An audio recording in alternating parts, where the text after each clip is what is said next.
چرا دانشگاه ایران رو انتخاب کردی؟ خب من اولویتم این بود که شهر تهران قبول شم و خب دیگه دانشگاه ایران شد دیگه. چه باعث بود که دانشگاه ایران انتخاب بکنیم؟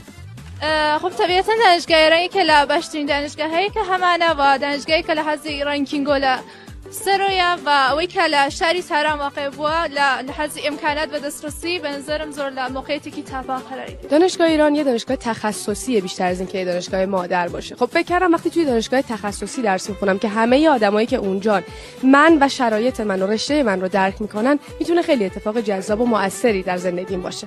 Niye İran danışgahını seçtin, intikab elədin? خب اولدا من تقریبا از سال هفتمی که واردم دانشگاه ایران واقعا خوشم گلرد. حالا جزو دانشگاه تیپ 1 دی.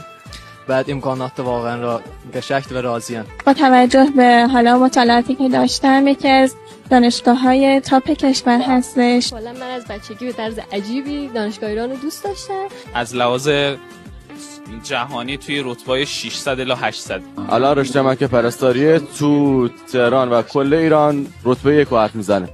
اول چون gəldin danışgaha nə cüydü? نه حسی vardı. یه جورایی یه حس غروری بود که تونستم وارد این دانشگاه بشم. Özümüzə bir sürü deyə bilər ki, iftikhar eləyə bilirdim. Çünki danışgاه tip 1 دی بالاخره. احساسی خاص خوش بود. احساسی که تازه بود. او که اولین بار بنیم دوران دانشجویی تجربه کرد. حسی که خوشم. کلاس هم جو خوب، اساتید خیلی خوب هستن، برام خیلی جذاب بود. حس خوبی داشتم. یعنی حس می‌کردم از یک مرحله وارد مرحله دیگه شدم و اتفاقات جذابی میتونه بیفته تو این دور. از روز اولی که اومدی با چالشی روبرو بودی تا الان؟ خوب بوده. میگم نوشابه اینا روز اول دوم دارن دیگه نمیدن. یکی از چیزایی که برای من خیلی چالش برانگیز